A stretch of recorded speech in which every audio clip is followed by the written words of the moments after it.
Marilah kita bersikap panjali. Namo tassa bhagavato arahato samma sambuddhassa. Namo tassa bhagavato arahato samma sambuddhassa. Namo tassa bhagavato arahato samma sambuddhassa. Bapak Ibu dan saudara-saudara Dharma, terimalah salam dalam Dhamma, Buddha Nibawena, Sotiotu, Namo Buddhaya.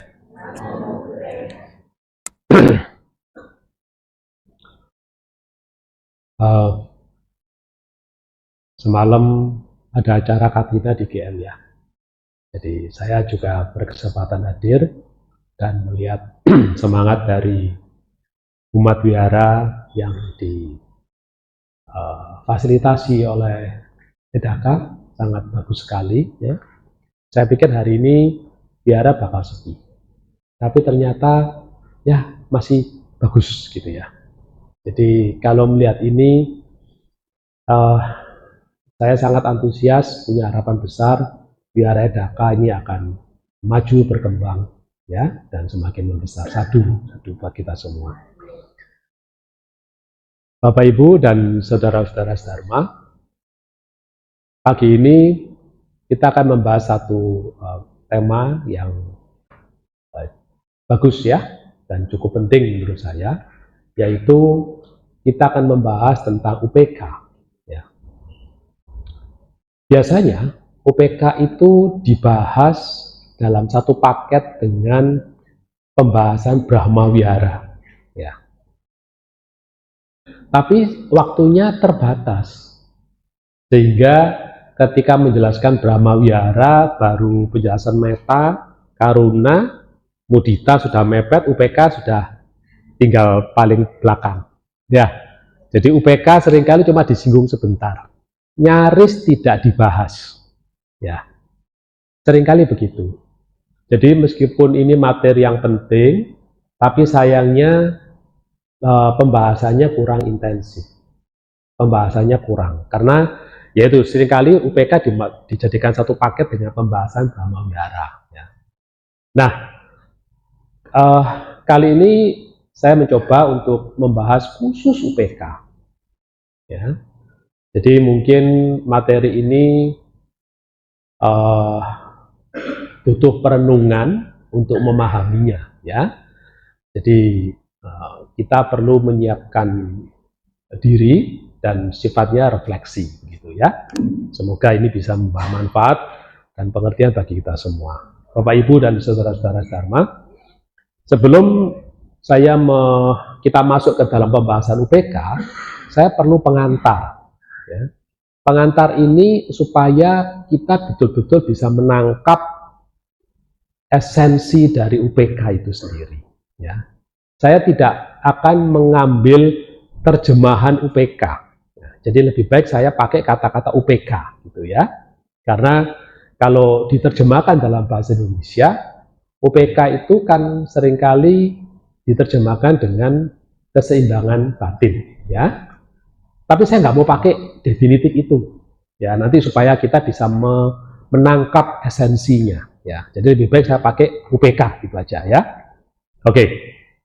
Bapak Ibu dan saudara-saudara, marilah kita mencoba merenungkan hal ini ya. Bayangkan kalau Anda sedang di jalan, sedang menyetir mobil ya.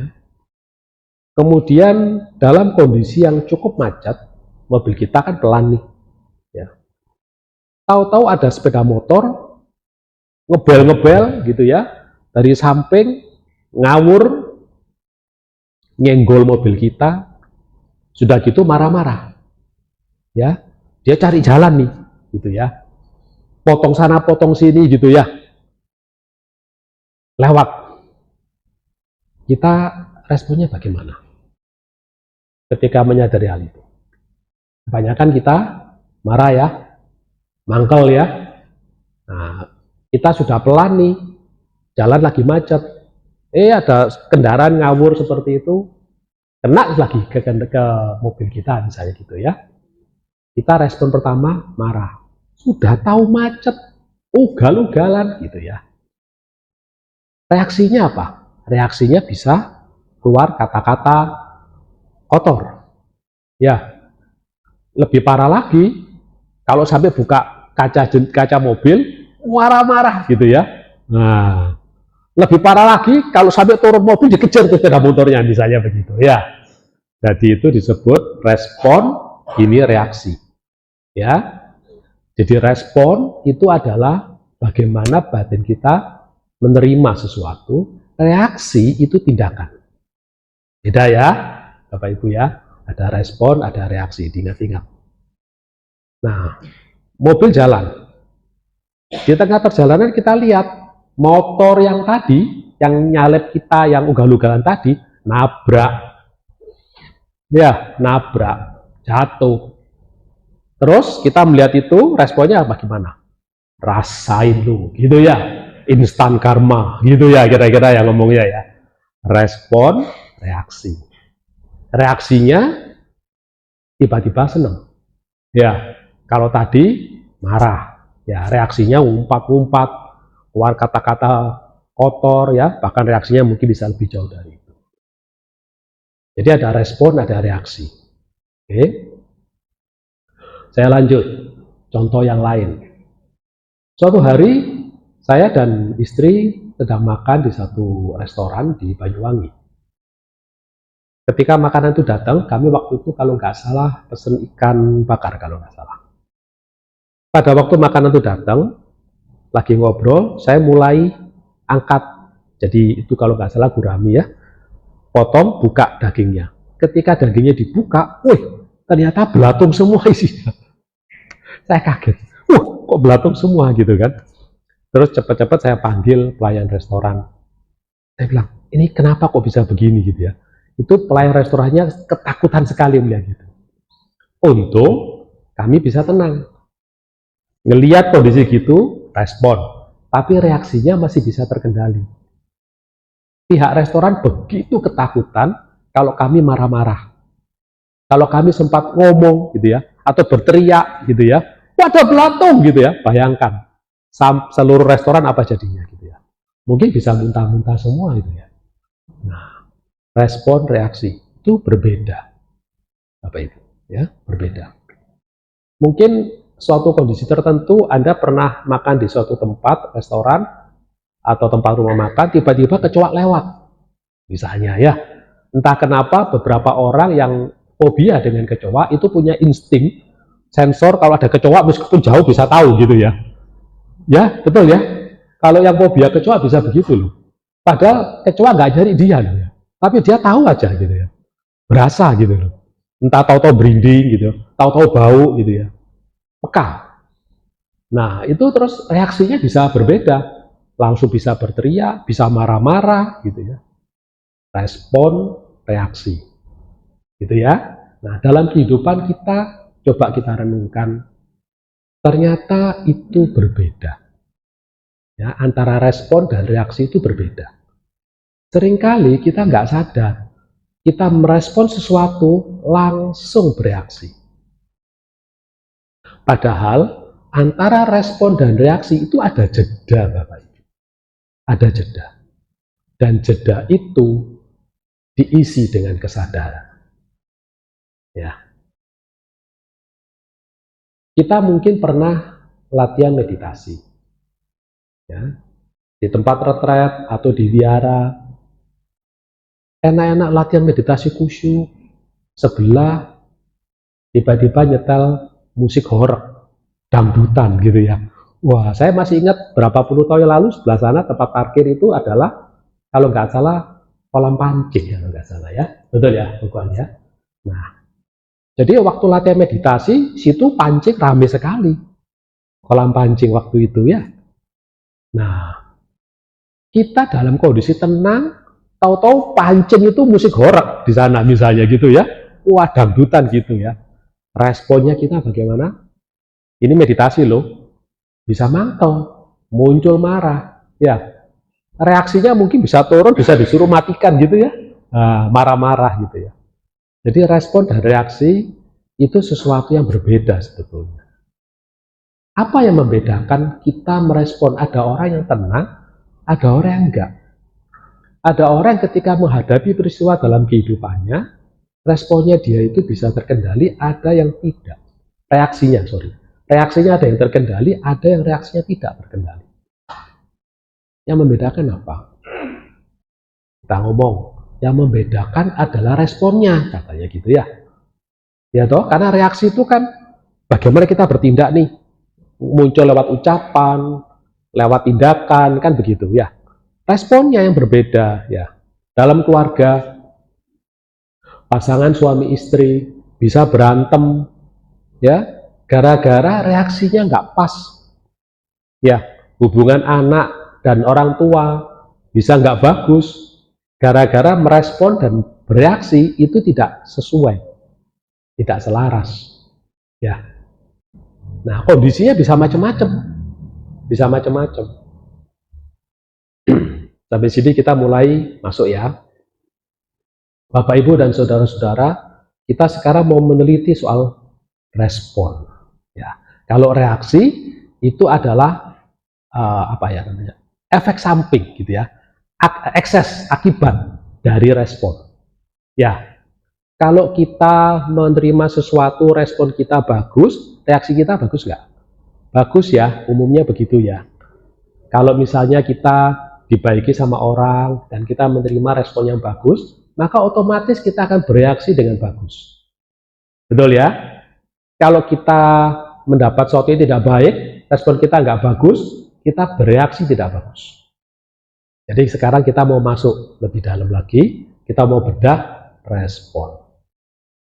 Oke, jadi tadi pahami ya, respon dan reaksi itu berbeda. Sekarang kita masuk ke respon. Oke. Setiap orang itu memiliki respon yang berbeda. Respon terhadap apa, Bapak Ibu? Terhadap realita kehidupan. Ya, realita kehidupan itu seperti apa? Yang kita alami, jawabannya itu. Ya, yang kita alami. Masalahnya adalah yang kita alami dalam kehidupan ini itu dibangun dari persepsi kita. Ya, dari pemahaman kita, dari persepsi kita. Saya ambil contoh sebuah cerita nyata ya. Saya punya teman di luar kota, kebetulan bukan Buddhis. Ya, bukan Buddhis. Dia adalah pengurus gereja. Dia sebetulnya menceritakan ini karena dia tidak paham bahwa Buddhism tidak seperti itu. Ya, jadi mungkin dia bermaksud tanda petik agak menyindir gitu ya, karena tahu saya Buddhis dan dia berpikir Buddhis itu seperti itu. Ya. Jadi dia bercerita seperti ini, Bapak Ibu. Ada seseorang yang ketika istrinya sedang hamil, itu tradisi dalam keluarga itu biasa ya, dibawa ke tukang ramal gitu ya. Nah, si tukang suhu, tukang ramal ini berhitung nih untuk kelahirannya lah. Ketika si anak itu lahir, dia diramalkan, ketika anak itu sudah lahir, bayi itu terus diguamnya gitu ya. Wah, dihitung sionya lah, ini itu dan macam-macam lah hitungannya si suhu. Dikatakan anaknya ini jiong besar gitu ya. Paham nggak Bapak Ibu kalau saya ngomong jiong? Ya, kontra gitu. Katanya si anak ini itu karmanya nagih gitu katanya ya. Nagih kepada orang tuanya. Taruhannya nyawa. Wah, serem sekali ya. Sampai ngomong taruhannya nyawa gitu. Kalau anak ini sampai diterusin, kalau enggak papanya mati, mamanya mati, kalau enggak si anaknya mati katanya gitu. Karena ini jiong besar menurut si suhu ya. Pertama orang tuanya pasti nggak percaya loh. Ya, kalau dikasih respon seperti itu nggak percaya. Tapi nggak lama, 2 bulan kemudian mamanya sakit, mama dari bayi ini, istrinya sakit dan meninggal. Wah, goyang nih, ya. Mamanya, jadi emaknya diri si anak ini percaya banget sama ceritanya si ramalan ini. Sudah begitu, berapa bulan kemudian si papanya ini kecelakaan, tapi nggak meninggal. Mereka berpikir, wah ini betul ya ini ya, dapat peringatan ini katanya gitu ya. Jadi sudah diberitahu ini jauh besar gara-gara si anak ini lahir begitu ya, semua dikaitkan seperti itu. Maka apa yang harus dilakukan? Dipisahkan antara si anak dan si papa ini. Si anak tidak boleh manggil papa, si papa tidak boleh ketemu sama si anak. Jadi si anak itu dititipkan sama maknya atau bibinya begitulah. Tapi dengan pandangan, dengan image, anak ini adalah membawa sial. Betul ya? Dengan image pandangan anak ini bawa sial, bawa bencana. Maka si anak ini tidak pernah diperlakukan dengan cinta kasih. Ya. Karena tidak pernah diperlakukan dengan cinta kasih, dia tumbuh dengan hati yang keras. Jadi diceritakan, teman saya cerita kalau di sekolah itu, kalau berantem ya, kalau dia lagi digarai gitu ya, itu dia berantem itu kalau nggak keluar darah nggak berhenti. Gitu ya. Jadi kalau dia berantem apapun lah, mau batu, mau apa bolpen, mau apa itu namanya jangka ya, yang buat itu kan ada yang tajam itu kalau nggak berdarah dia nggak berhenti. Jadi sifatnya brutal. Gitu ya. Semakin benar, jadi itu orang tua kalau sudah dapat cerita gitu semakin betul, terus betul berarti ramalan ini, berarti ini memang anak ini memang untung dipisahkan sama orang tua, kondisinya seperti itu. Nah teman saya ini kan dari Nasrani, dia tidak percaya begitu, diajak ke sekolah minggu, diperhatikan, diperlakukan dengan cinta kasih, pelan-pelan anak itu berubah. Ya, nah dia menyindir, kalau di kami nggak percaya seperti itu. Gitu. Saya bilang, Buddhism juga nggak ngajarin begitu. Ya, ajaran Buddha juga ngajarkan seperti itu juga. Gitu. Ya, mungkin dia menyindir saya. Bapak, Ibu, dan Saudara, realita yang di dalam cerita tadi itu sebuah kehidupan.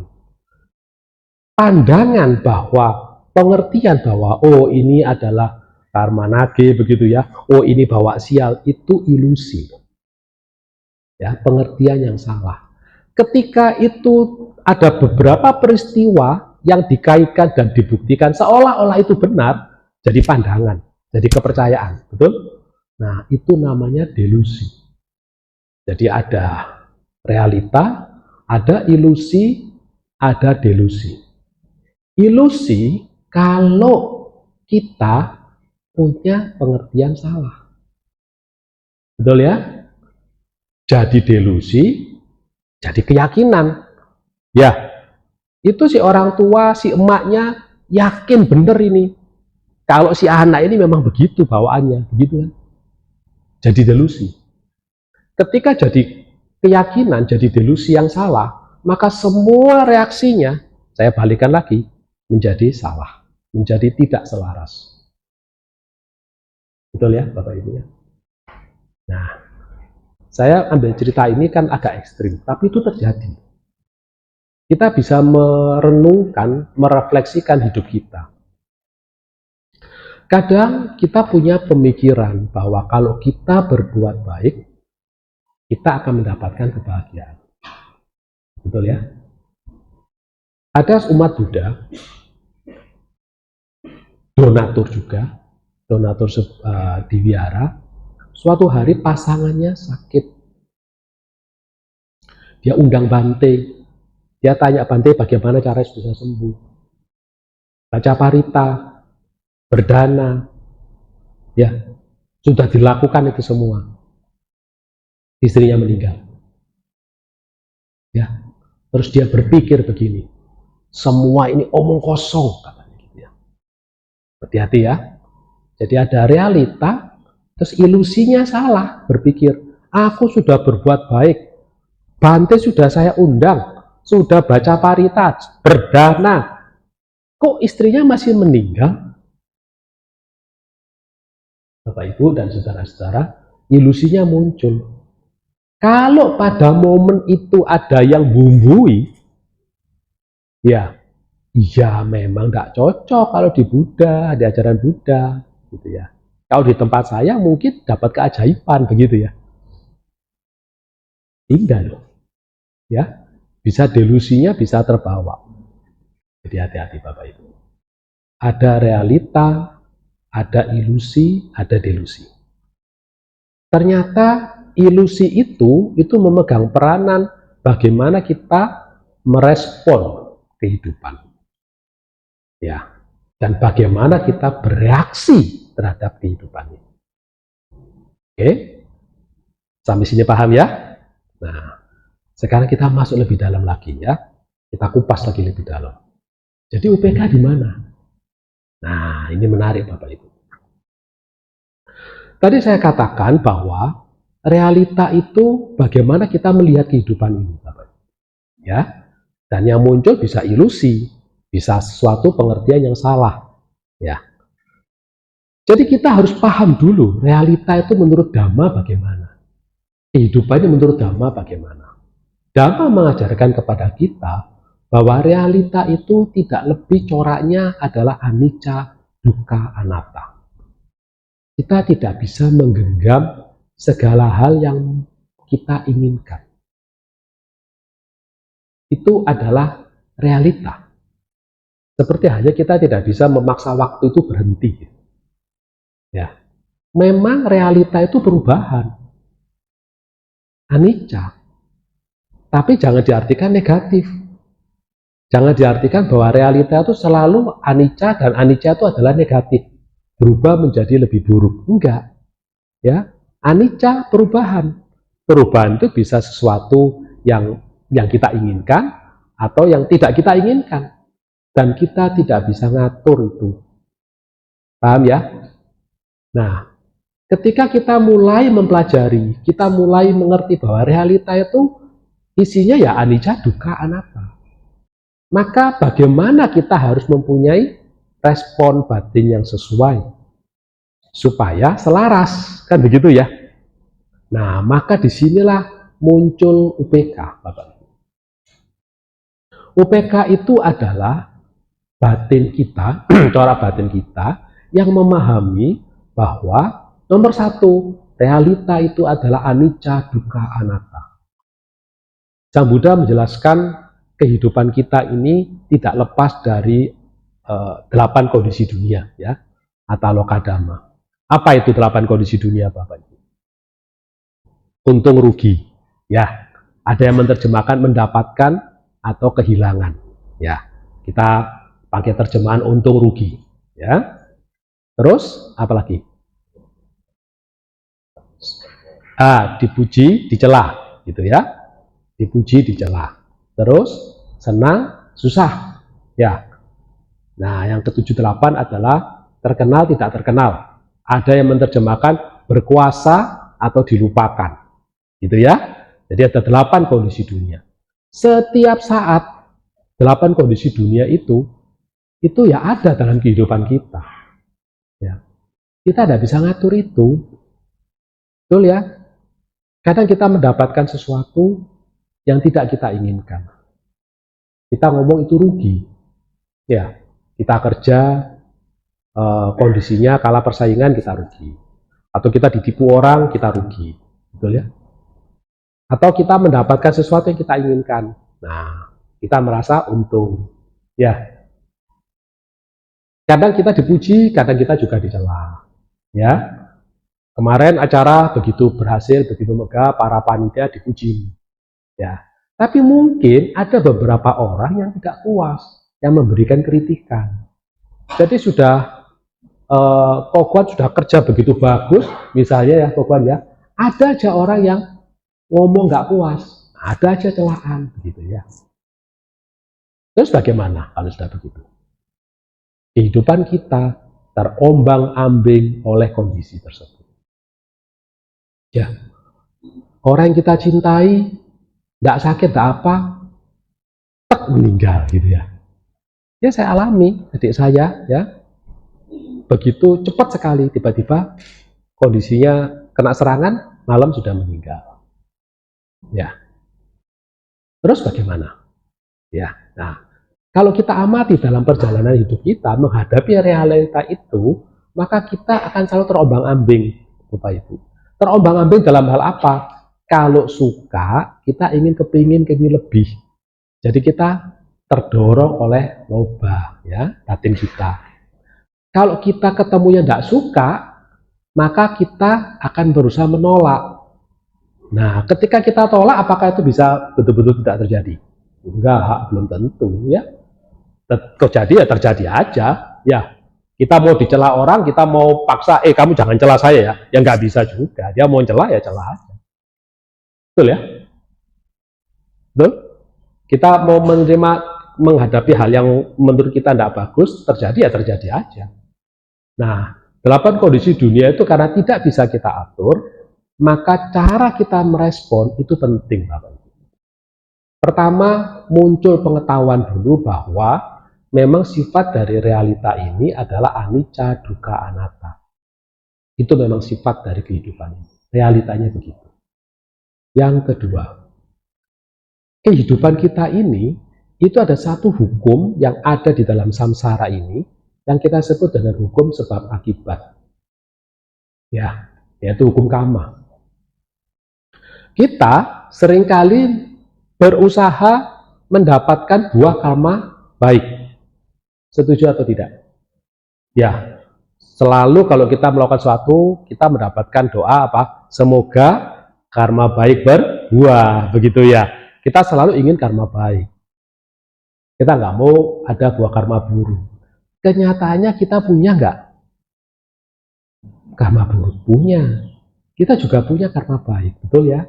Tapi kita selalu bilang, aku nggak mau karma buruk. Aku mau karma baiknya saja, kan gitu. Masalahnya siapa yang bisa ngatur? Nggak bisa, jawabannya itu. Ya, sekeras apapun Anda berusaha, Anda tidak bisa menentukan buah karma baik yang harus berbuah, buah karma buruk tidak boleh berbuah. Anda tidak bisa atur itu. Kita tidak bisa.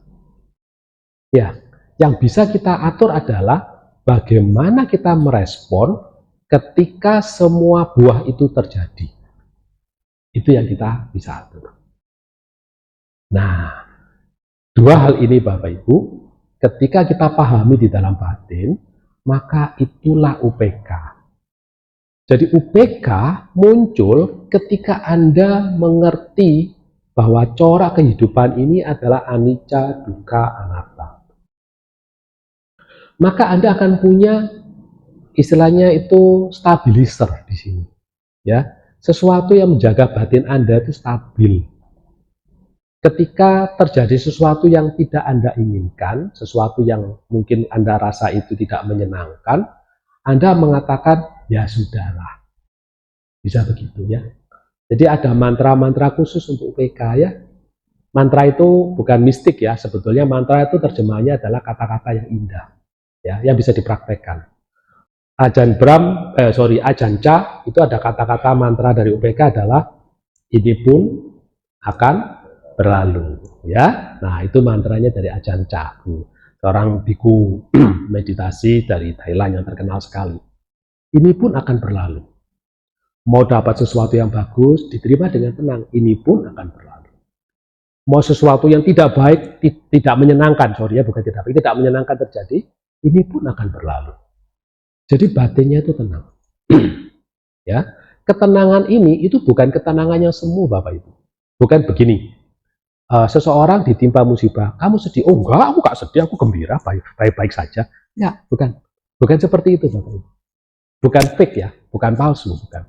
Tapi ketenangan ini memang muncul dari pengertian dulu.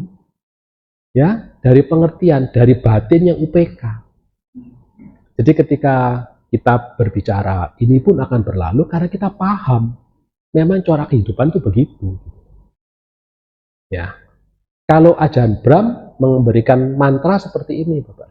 Apa yang terjadi padaku, baiklah. Gitu ya. Ajahn Brahm mengatakan begitu ya. Jadi apa yang terjadi pada diriku, baiklah, baik adanya. Gitu. Artinya, kita berusaha mengambil hal yang positif. Nah, ketika batin kita berkembang UPK, maka yang terjadi di dalam realita itu bukan menyenangkan, tidak menyenangkan, Bapak Ibu. Ya, bukan untung rugi, senang susah, dipuji dicela, bukan itu, bukan ataloka dhamma, tetapi bermanfaat atau tidak bermanfaat. Nanti akan menuju ke situ. Ya, ketika kita menghadapi sesuatu, diganggu orang, batin kita respon, mau marah nih. Ya, mau marah, tidak terima, gitu ya. Muncul kesadaran, bermanfaat atau tidak bermanfaat. Bermanfaat di dalam pengikisan kilesa atau tidak, atau menambah kotoran batin. Nah, yang muncul begitu, bermanfaat atau tidak bermanfaat. Kalau tidak bermanfaat, potong, tinggalkan. Kalau bermanfaat, kita kerjakan. Jadi selalu begitu nanti. Ya, ketika UPK itu terlatih, muncul, ada sesuatu dalam realita kehidupan, maka yang muncul dari kesadaran kita adalah bermanfaat atau tidak bermanfaat. Selalu begitu.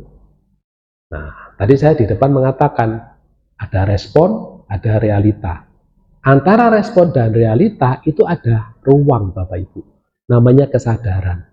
Nah, kesadaran ini yang akan kita isi, Bapak Ibu. Bermanfaat atau tidak bermanfaat. Betul ya? Nah, dari situ, maka UPK kita berkembang. Benar dulu. Nah, Bapak Ibu dan saudara-saudara Dharma, UPK itu tidak berdiri sendirian.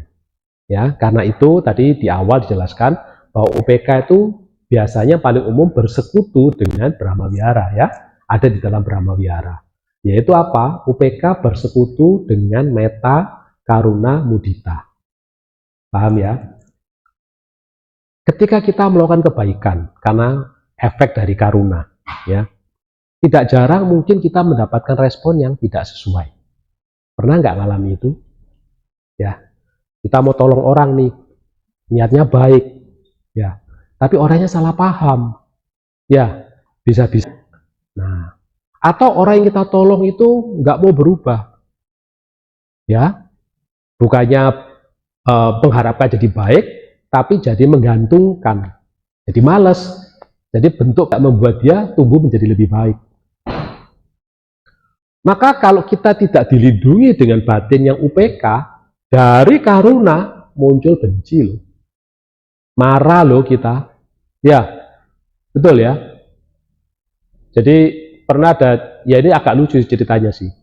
Jadi teman saya itu cerita, dia itu lewat satu jalan, dia ngelihat ada pengemis, gitu ya. Dia kasihan, dia kasih pengemis itu. Setiap kali dia lewat jalan, dia kasihan lihat pengemis itu, dia kasih dana, kasih uang ke pengemis itu. Suatu hari, dia lihat pengemis itu keluarin buntelan, dia ngitung uang. Wah, ternyata uangnya dapatnya banyak gitu. Dapatnya banyak uangnya. Terus kemudian dia santai dengan teman-temannya, ngobrol sambil merokok. Pada saat dia berbuat berdana itu, saya tanya, kamu waktu bantu pengemis berdana itu tujuannya apa? Ya supaya dia tidak kekurangan. Nah sekarang kamu tahu dia tidak kekurangan sekarang, kok marah? Berarti kan tujuanmu tercapai kan itu. Ya ini guyon. Tapi maksud saya begini, kadang kita merasa seperti itu Bapak Ibu. Ya, kita merasa telah berbuat baik, terus yang kita bantu ini belum tentu sesuai dengan harapan kita. Nah kalau batin kita tidak dipenuhi dengan UPK, UPK tidak terlatih, kita bisa marah. Ya, mendadak kita merasa jadi pihak yang dirugikan, gitu. Ditipu lah, dibohongi lah, macam-macam seperti itu. Ya. Nah, kita kalau batin kita tidak UPK, ketika kita metta, ya, kita memancarkan cinta kasih kepada orang-orang yang kita cintai, ya. Begitu ada orang yang kita cintai itu disakiti oleh orang lain, kita langsung jadi monster. Betul nggak? Ya. Kalau orang menyakiti saya bisa tahan, gitu ya. Tapi misalnya saya adalah sangat mencintai mama saya, misalnya begitu. Ada orang yang ngata-ngatain mama saya, wah saya langsung gak terima. Marah langsung saya ya, jadi monster saya langsung. Gitu ya. Nah, kalau batin kita tidak UPK, hal-hal seperti itu tuh tidak jadi pelindung. Awalnya metta loh. Kita tuh biasanya orangnya sabar. Begitu anak kita nih yang kelihatannya baik-baik saja tiba-tiba diganggu sama anak yang orang lain, kita nggak terima. Betul ya? Macam-macam ya. Nah, objeknya apa gitu kan? Di situ menentukan kemelekatan kita di situ. Ya. Nah, jadi UPK itu melindungi itu semua Bapak Ibu. Penerapannya dalam Brahma Wihara, UPK itu menjadi penstabil. Dan ini penting sekali, Bapak. Karena kita bisa jatuh kalau UPK kita tidak terlatih. Ya, kita bisa jatuh. Nah, Bapak Ibu dan saudara-saudara Dharma, sampai di sini esensi dari UPK dipahami ya. Sekarang kita masuk kepada bagaimana kita praktek, bagaimana kita melatihnya. Di dalam meditasi, UPK itu muncul di dalam praktek anapanasati atau kita berlatih nafas. Ketika kita berlatih pengamatan nafas,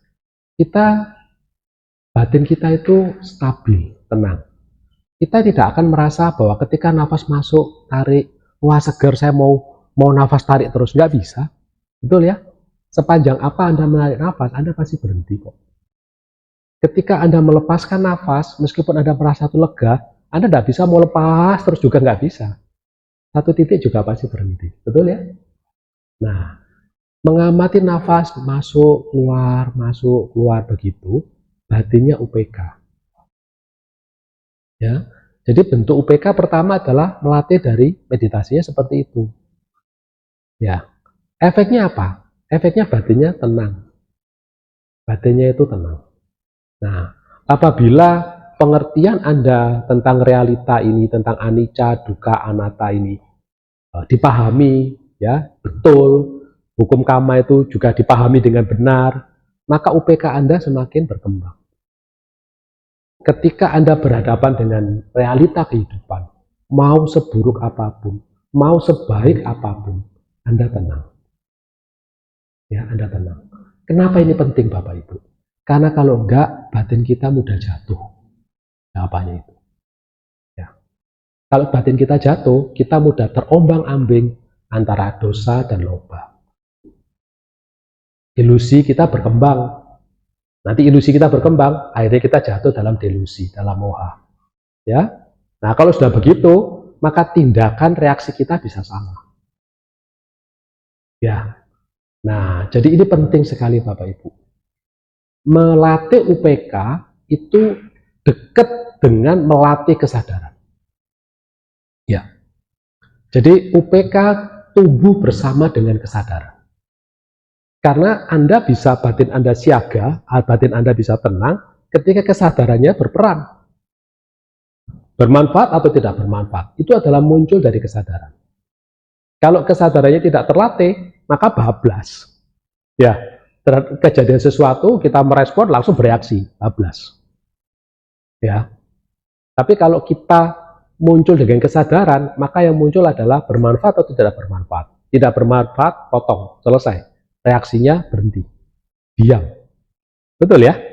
Nah, karena ada banyak hal dalam kehidupan kita itu, kadang kita perlu diam, tidak bereaksi dulu maksudnya, ya. Tunggu kondisi lebih tenang. Ya. Tapi kalau kita keburu bereaksi tanpa berpikir dengan jernih, maka hasilnya bisa berantakan, bisa salah semua. Bapak Ibu dan saudara-saudara Dharma, latihan pertama dari UPK adalah dari meditasi. Latihan yang kedua adalah merenungkan, membuat refleksi bahwa dalam kehidupan ini itu sifat dari anicca, dukkha, anatta itu nyata. Bapak Ibu, kira-kira tahu nggak kalau umur kita itu terbatas? Tahu ya? Tahu. Bahwa suatu hari kita itu akan meninggal, tahu ya? Tahu ya, pasti tahu ya. Kalau itu aja kita renungkan dalam diri sendiri, bahwa waktu kita terbatas, maka hal yang sama itu terjadi dengan orang-orang di sekitar kita. Mau pasangan kita, mau orang tua kita, mau anak kita, mau teman sahabat kita. Sama. Betul ya? Kalau itu terjadi, apakah kita bisa accept, menerima atau tidak? Belum tentu jawabannya. Ya. Nah, kalau kita merenungkan bahwa ada proses dalam realita ini yang kita coraknya anicca, dukkha, anatta, kita renungkan dengan baik-baik, maka ketika hal itu terjadi, batin kita tenang. Ya, kita berdamai dengan realita. Berdamainya bukan pasrah, tapi berdamainya dengan pengertian. Ya, sampai di sini dipahami ya. Oke, jadi Bapak Ibu dan saudara-saudara sama, ada tahapan seseorang pertama tahu dulu. Jadi ketika saya menyampaikan UPK, pengetahuan itu muncul. Dari pengetahuan muncul pengertian, supaya masuk dalam batin. Kalau ini kita praktekkan, maka muncul pemahaman. Ya, jadi kalau sudah paham, maka itu akan membuat batin kita semakin berkembang. Demikian yang bisa saya sampaikan tentang UPK. Semoga membawa manfaat bagi kita semua. Sabisata Bhavantu Sukitata. Semoga semua makhluk hidup berbahagia. Sadu, sadu, sadu.